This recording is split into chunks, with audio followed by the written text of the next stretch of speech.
Really thrilled to start off the day with Badad Shahsavari from BCG, who is the North American head of BCG Digital Ventures. So Badad, welcome. Thanks a lot, Drew. Appreciate it. So again, thanks for joining us. I kind of wanted to start with, just share a little bit about, for those who aren't familiar with Boston Consulting Group. I'm sure most people are familiar with BCG, but maybe they're not familiar with Digital Ventures. So to just share a little bit about the Digital Ventures unit and your role there, and then we'll jump in. Sure.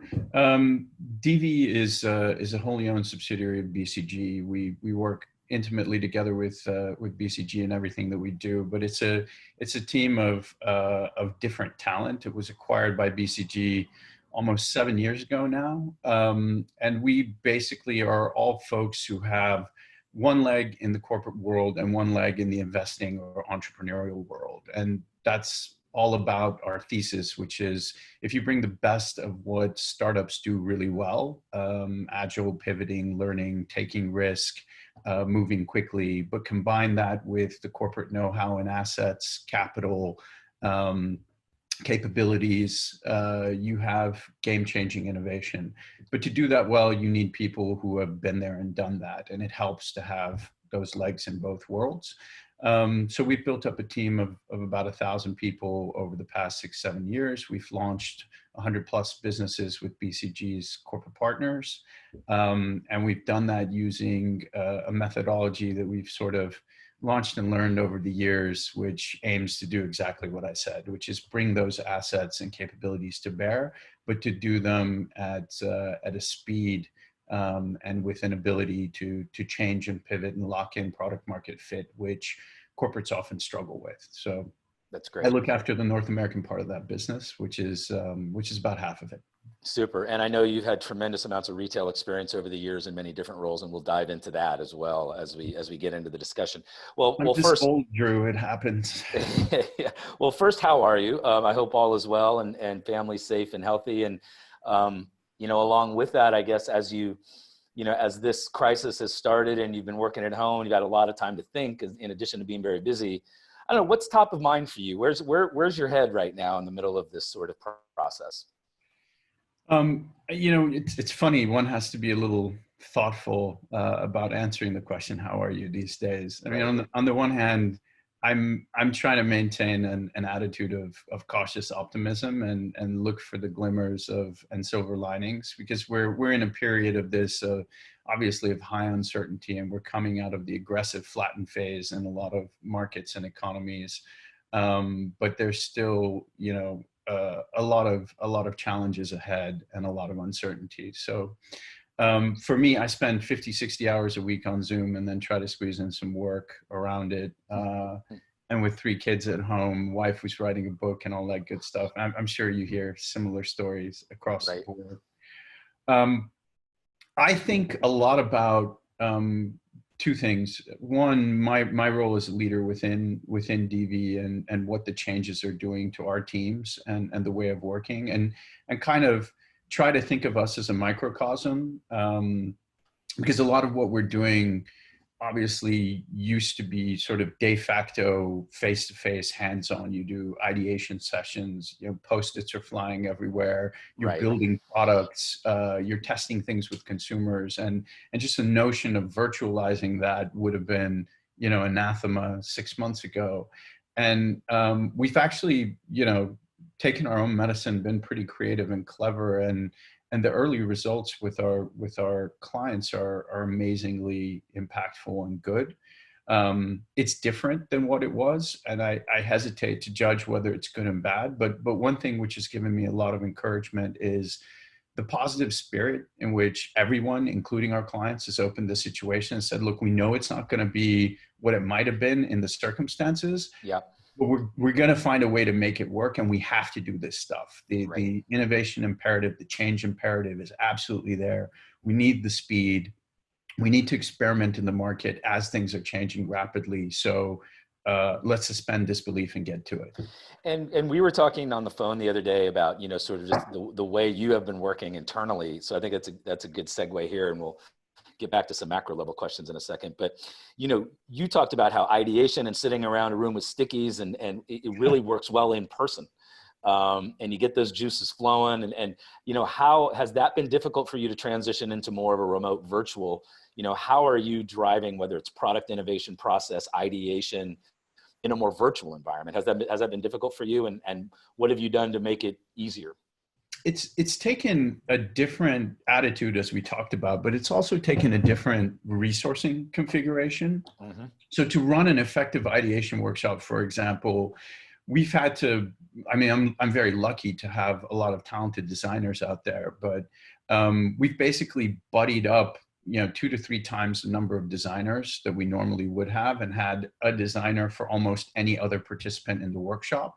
So we can capture things on the digital whiteboard real time in an efficient way, and not try to train everybody up to be sort of amateur designers overnight. Right. But really work on means to make it as friction-free as possible, to get that same flow of ideas and concepts and that same level of interaction, but to do it virtually. And with a few tweaks, it's worked, but you do need the resourcing and experience. And funny enough, one of the bigger challenges has also been just getting the tools up and running and getting InfoSec right. and all of that, sort of validated across platforms, concerns about Zoom, et cetera. But where there's a will, there's a way, but it does require, people with the know-how and the ability to shift that know-how into a digital environment. Are you using any kind of different tools since we started going remote and virtual, in terms of whether it's virtual whiteboarding or communications tools or even sort of innovation process planning, things like that?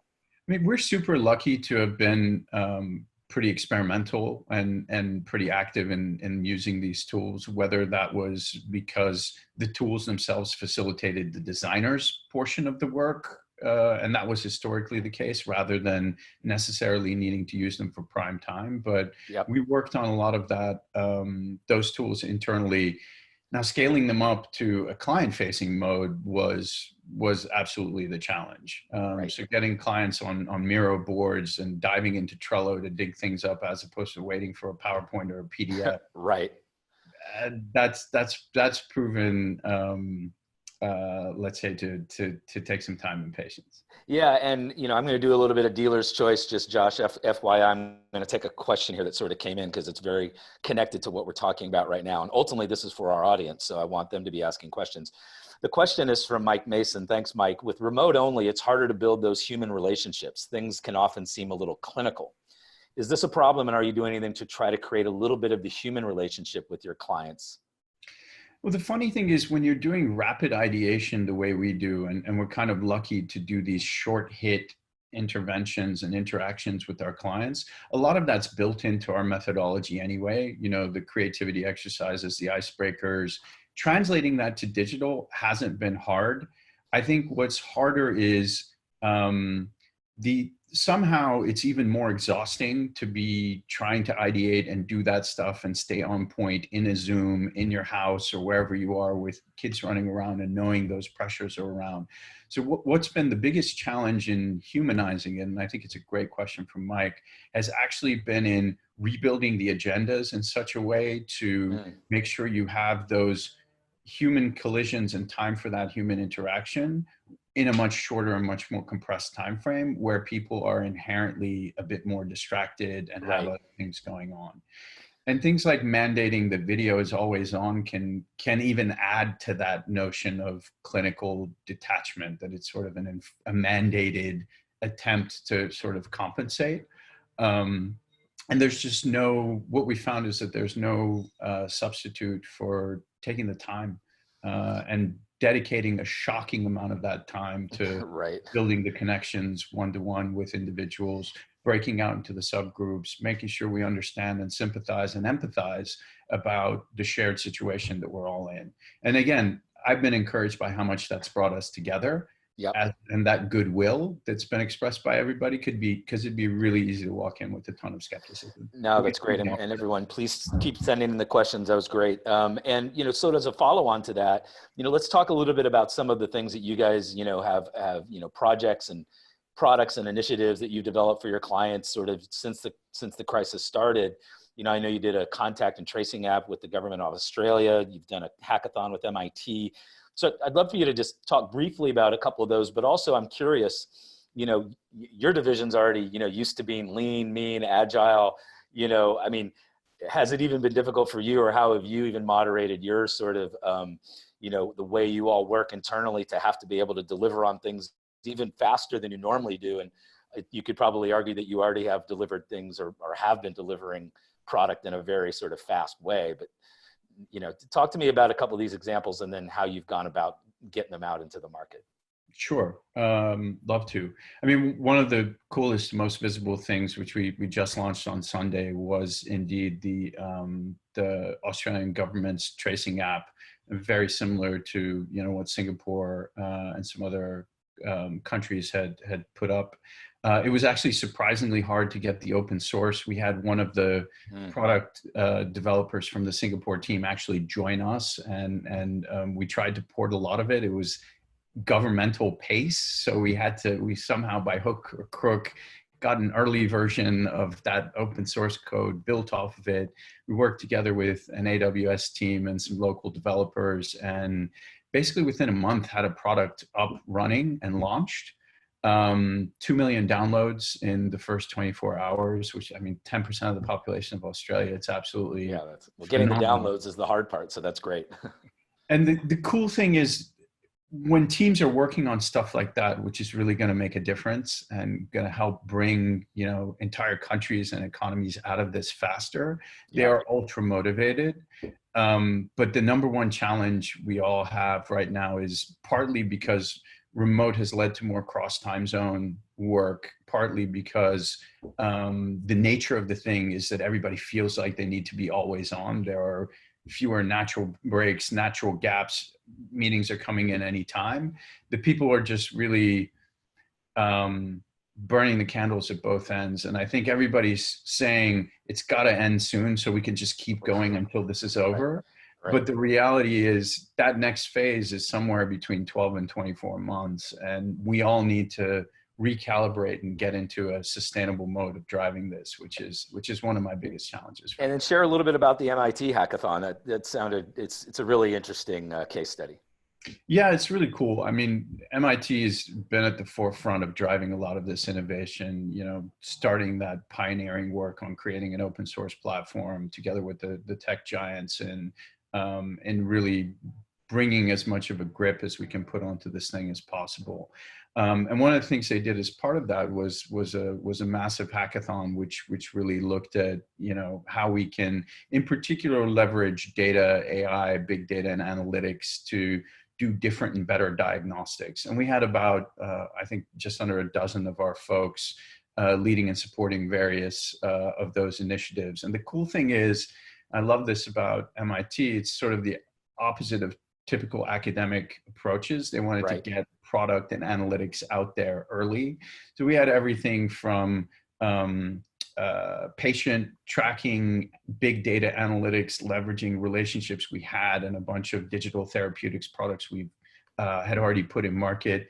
Super easy to get the anonymized data from various clients just for the purposes of the MIT hack, and discovered a lot of interesting things about the pathology and pathways of the virus through various populations. Right. Super interesting analytics on the racial bias and why that racial bias took shape, and in what geographies it was different and manifests itself in different ways, which has led to some different thinking by public health officials already. So really great examples of teaming across traditional lines and across borders that normally are very hard to do around the data topic, as well as really quick pathway to impact on some of these things. That's great. So, when you were wrapping up one of your last points, it's sort of the question popped in my head, which I'm sure a lot of people are curious about and maybe have to make their own decisions as managers. So, obviously, in a place like DV where, you're used to doing things in a lean, agile way, non-sort of traditional large enterprise, everyone has to be in the office all the time. You're comfortable with virtual and remote and moving quickly, but I'm curious, as the head of North America, do you envision, whether you mandate it or whether it strongly suggests that fundamentally in terms of whether just people being in the office a certain amount of days per week. Do you have any early thoughts about how you might sort of change the work environment based on what you've learned through this process? It's funny. I had a chat with a tech titan that I won't name, but massive, but one of the big players, and they were telling me that they suspect that up to 40% of their engineers will just not come back into work. 40%. 40% structurally as a result of this. Yeah. I think like the tired answer you get on all of these, it's too early to tell. But what I'll say is, across our various groups, from the productivity gains we've seen in some of the engineering teams that can just get heads down when they want, to our designers, who some of whom are notoriously introverted and are saying they've had the best working experience they've had in their careers, not having to deal with the typical office environment. I think what the way we've articulated it philosophically is that we need to build in more inherent flexibility to the structure and give more room for people. There will be a set of people who will want to be in the office because they thrive on that, or because they feel that's normative, or right. they feel like there's benefits. There'll be a set of people who just won't, and we need to figure out whether we're going to cater 80% or 100% to that, and it will not be 100. There will be times you'll need to be in for events and connective tissue. Right. It's the ones in the middle who will want to be there sometimes, but not always, and are really enjoying the ability to do a bit more homeschooling with their kids, be a little closer, or just build in more flexibility, which is the challenge, because, while we have some scale, we're not, an Amazon. So I don't have infinitely fungible resources to be able to move them around. And team dynamics and pod dynamics work in a certain way because of those individuals. So that middle bit is going to be the tricky one to crack, and how we do scheduling and flexibility when we don't have a virus looming over our heads is a big question to me, because I frankly, the one bit of hesitance to my optimism is that I worry about when that forcing function of being a little extra kinder to each other and understanding about the situation goes away. Yeah. How are we going to sustain and really institutionalize some of this stuff and not go back, or try to go back with the inertia that inevitably pulls both big corporations and human behavior back to the old way of doing things? Yeah, no, I agree. It's there's so much that's just up in the air right now, right? So in a second, I'm going to ask Josh to pose a question based on some of the polling. But I have a quick question, and you have a great understanding of the consumer. And instead of asking you a question about the U.S. consumer, and maybe we can get to that here in this chat, because obviously it's important. But we've been hearing a lot about how the U.S. consumer might evolve. You have tremendous amounts of experience in regards to the consumer across EMEA, Europe, Middle East, and Africa. Do you have thoughts about that in terms of looking out to the other side when we get there? How consumers in Europe, maybe in particular, may respond, and will habits be changed? And what's different about the European consumer in terms of how they may come out of this and react, and behaviors being changed compared to the US? I mean, it's a great question, Drew. We noodled around this a little bit the last time we talked. I've thought about it a little bit more as well, and dug into the data a bit more. I mean, one thing that's fascinating is how different individual categories have spiked in the initial kind of lockdown period, and then the long fight that's ahead of us that we're now entering into. Even across European markets, you see some categories in decline, like frozen foods in Spain is declining, but in multiple markets it's growing. It's sort of, and those are revealing kind of some inherent ways that people sort of fundamentally shop, consume things, behave, that just won't change, right? And it's just a function of national sort of norms.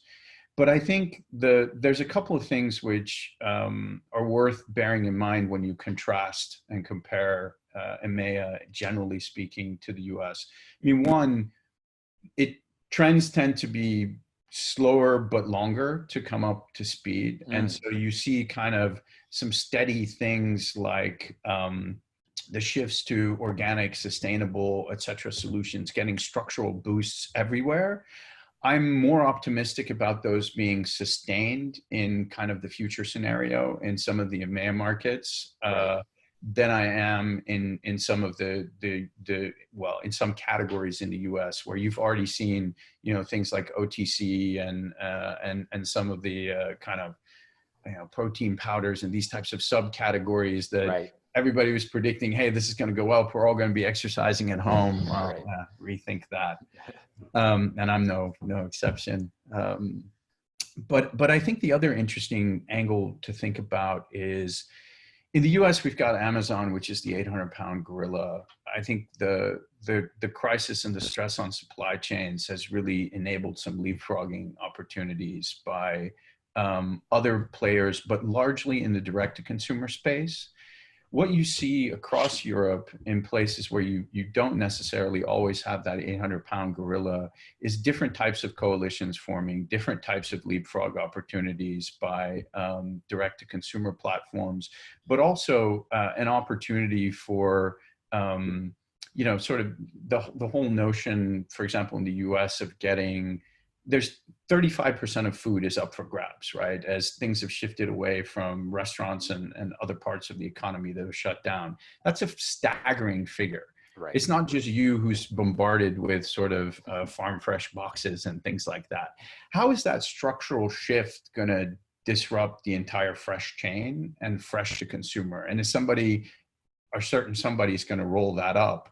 That's very different in North America, where again, you've got some dominant players versus some of the European markets that are fragmented. So I love the opportunity to see new norms being created and new sort of viable future pathways, because that will only encourage more experimentation in North America as well to take on some of the dominant models and dominant thinking. And on a related note to that, and again, this sort of on the fly question here, you know, why is it that Amazon hasn't developed a larger footprint in Europe? And do you think they'll use this opportunity to maybe do so? Is it just been a matter of just investment and commitment? Has it been, you know, certain things about the business landscape? And I guess quickly here, you know, do you think they might make a move to become more of a player in Europe?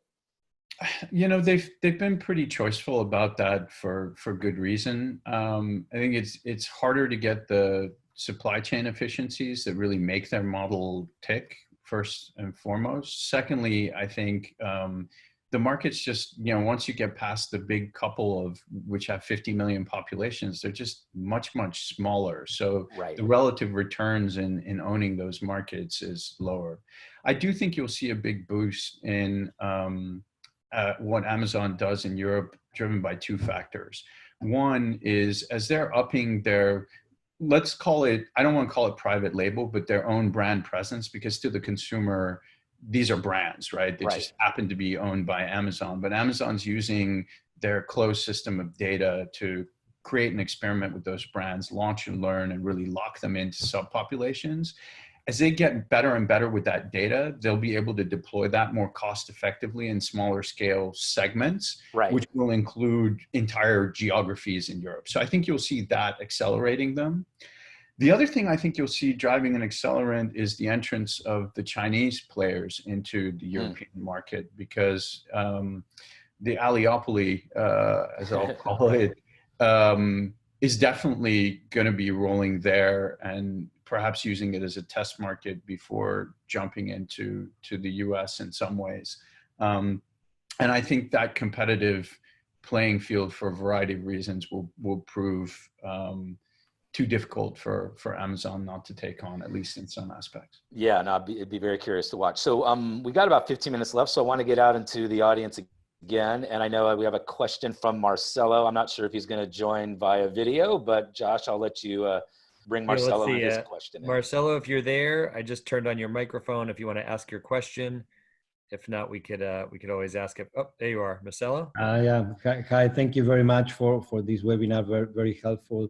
My question is, large traditional firms have historically struggled to innovate and respond to disruption. In your opinion, with COVID-19, do you see an acceleration in both the willingness and the ability to drive innovation And if you see any trends on that, in what industries do you see that happening? Thank you very much.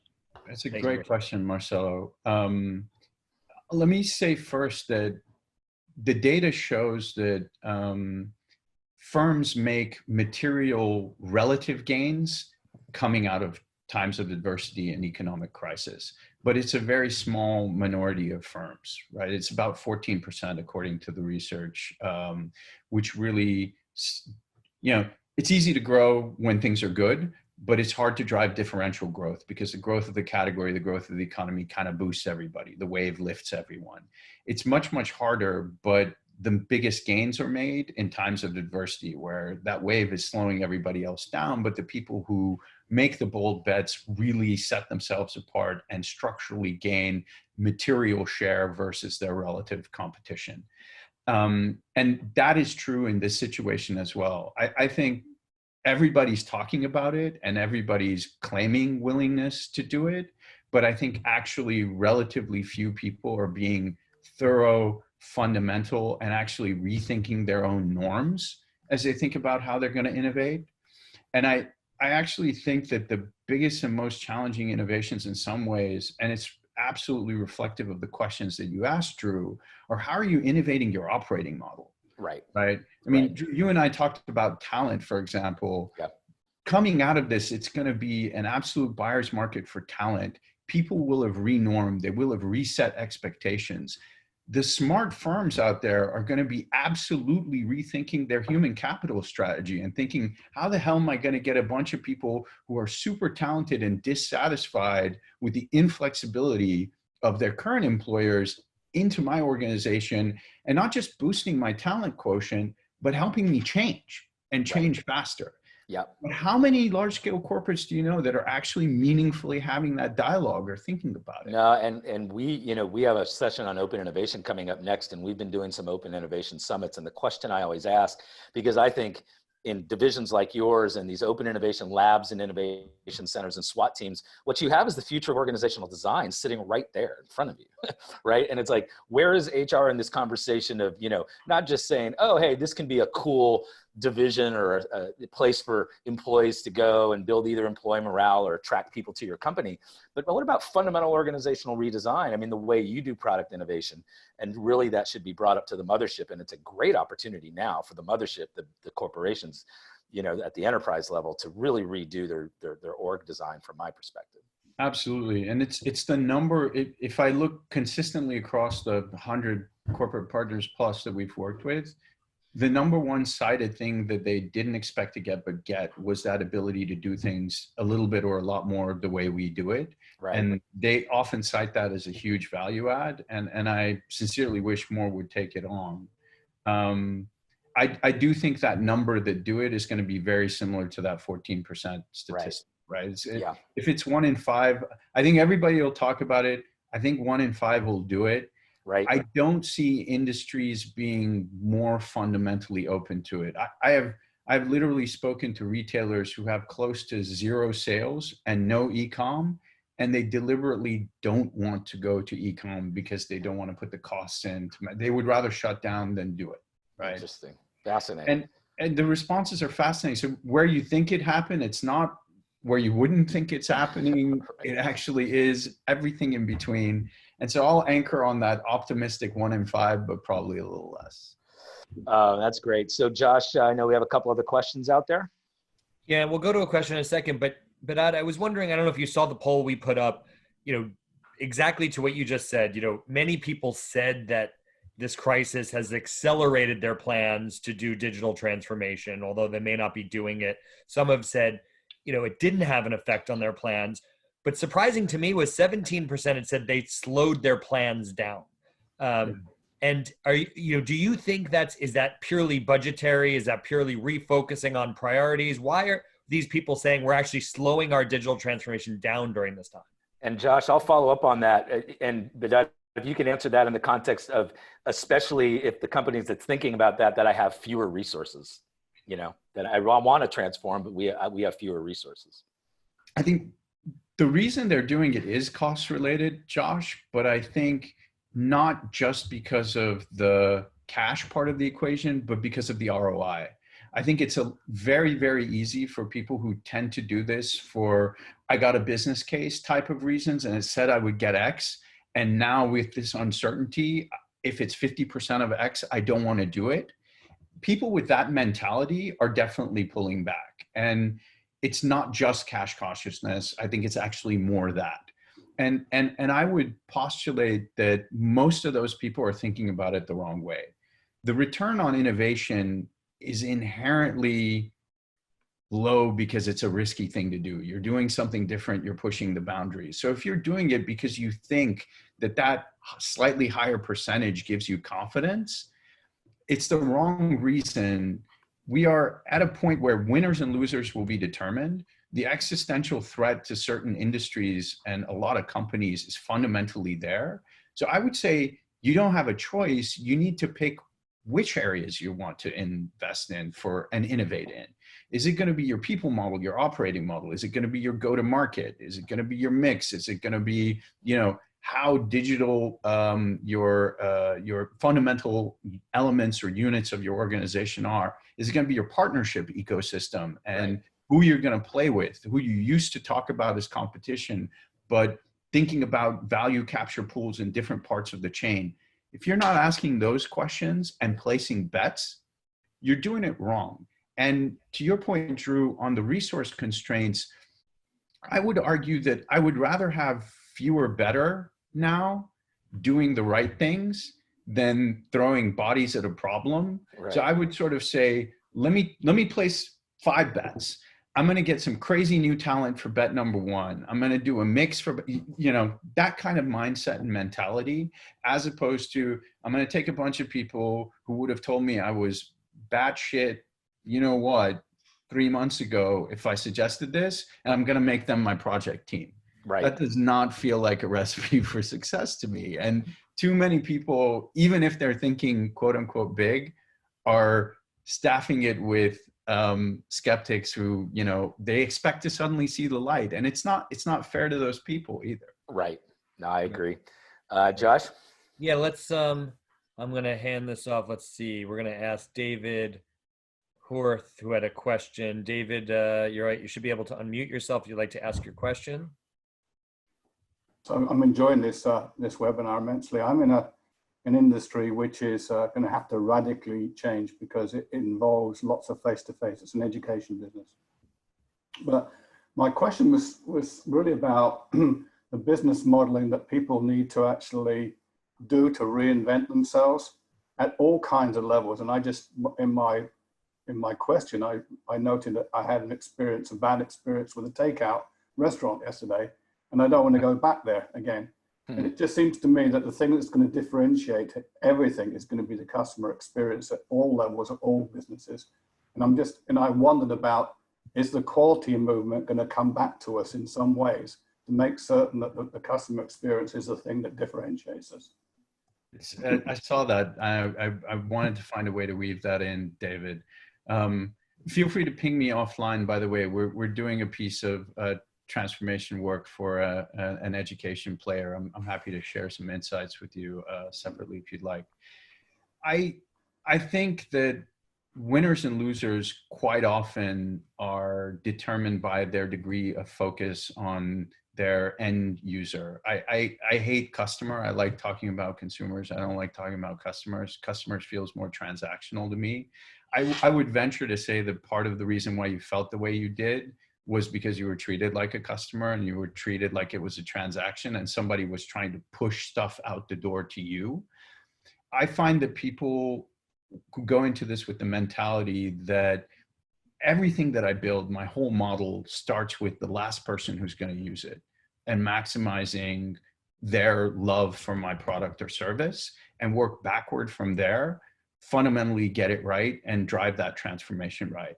So I hesitate to use a return to quality in the thinking, but if you, for example, look at the amount of money, effort, and progress that's made in natural language processing, search, and chat technology, just in the last 6 months, we've gone to a place where the oligopoly had the only quality search to open source search being better than human levels of precision and accuracy. in a wide variety of interrogatory types of Q&A. Yep. That for me shows that, and this I think is going to be the biggest single driver of that quality leap that you're talking about, David.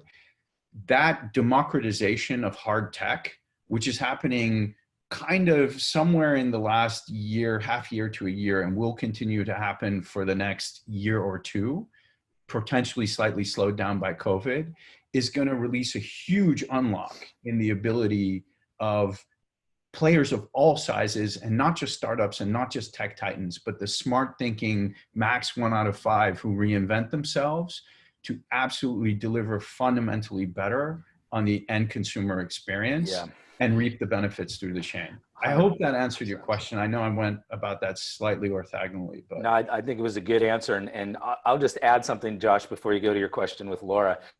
You know, I'm going to put my old ad agency hat on. I was a BBDO for a while in a past life. And, you know, we talk about, you know, brand equity and your relationship with brands and your experience about not having a good experience with your delivery. All brands, retailers, whether it's, you know, e-commerce, going to a movie theater, the one thing that every brand has to incorporate into their brand sort of promise, if you will, is safety and security. Is my package clean? If I go into a movie theater, is it clean? If I go into a restaurant, is it clean? If I go into the Gap, is it clean? So it's not only all that, you know, maybe I get my package delivered fast, or I really like that food and I get quick service at Dig In or wherever. Now there's this safety and security element that has to be a baseline for every brand, almost in every category. Even if I go look at a car in a car lot, you know, who sat in this car before I got there? Like, so it's going to be a really interesting sort of evolution from a branding standpoint as well. I think we got time for just one more question. So Josh, take it away. Yeah. So, but we've had a bunch of questions about industries that heavily rely on that experience and face-to-face communication and face-to-face interaction. So I'm going to turn it over to Laura to ask her question. Laura, you should be able to now unmute yourself. I can, thank you.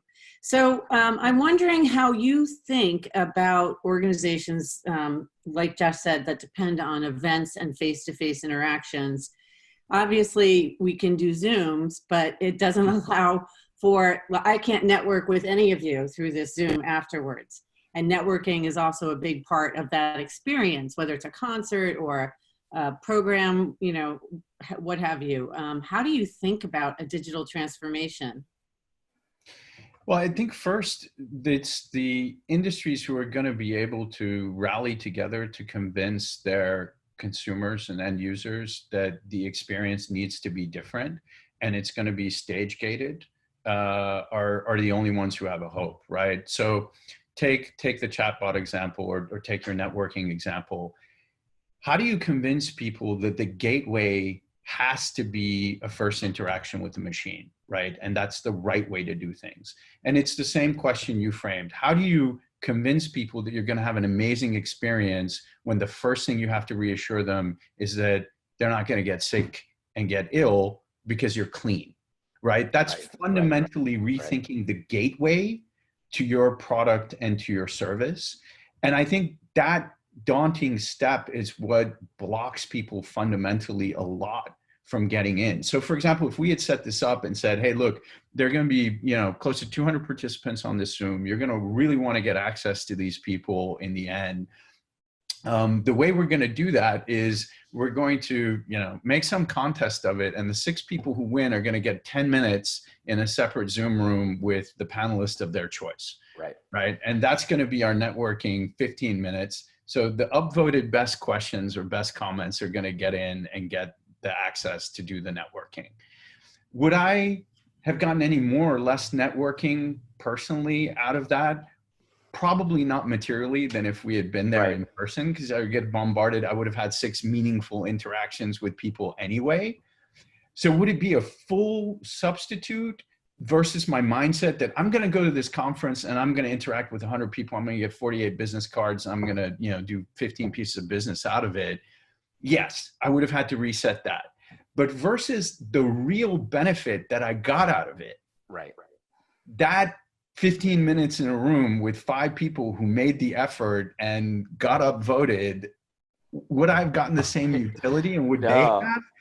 Maybe. Right. Right. Oh, So, but if I reframed it, maybe people would have gone in and said, hell yes, this would be a super cool thing to join, and I get to interact yeah, with I think about it all the time. Yeah. This is, you know, if you consider this a little conference, which it is, this would be my 103rd conference as a conference guy. And, you know, 100 of those have been in-person conferences that I've produced. This is our third digital. So I'm learning. And yes, the one thing, you know, we're working out the kinks. We think we have a good flow here. We have good content, but the one thing I'm thinking a lot about is how do I recreate what we call that hallway experience, you know, meeting someone in the hall or having a drink or whatever. And which is why I'm also a firm believer, Josh, before we wrap up here, that, you know, the conference business will come back. It's human nature. It's going to take time. It's probably post-vaccine, really, honestly. We probably won't see many conferences, if any, through the rest of this year is my bet.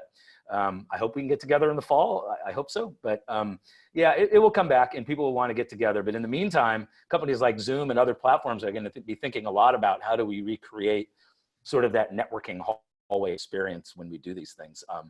I'll throw in one more, just, I know we're running out of time, but I saw a couple of questions come in on live events, and I picked on you, Drew, because we're friends now, so I felt like I could. But I don't know if anybody saw the Travis Scott Fortnite concert just a couple of days ago. That was super badass. There were, I don't know how many million viewers of that live event. And again, to me, it's about reimagining and reconceptualizing. Trying to recreate and replicate the experience that you're used to poorly is a non-starter for me. Like I would never ideate in that direction, and I would shellac my team should they go in that direction. Trying to say it's going to be just like going to a concert, but not as good. We'll email you some lighters so you can hold the, you know, that that's not going to fly. No. But Travis Scott, and then actually professional photographers getting cool angles and getting the perfect backlit smoky shot. My Instagram feed's blowing up with that. That's the kind of stuff that I think you need to do to really create a new, exciting normal. And I think a few people will be able to do that and get out front. The whole industry won't, but that will be the 14%. That'll be the max 1 in 5 who create that gap and win. So my mindset isn't, my goodness, how do I fix an industry? My mindset is, how am I going to win in this next kind of 12 to 24 month period?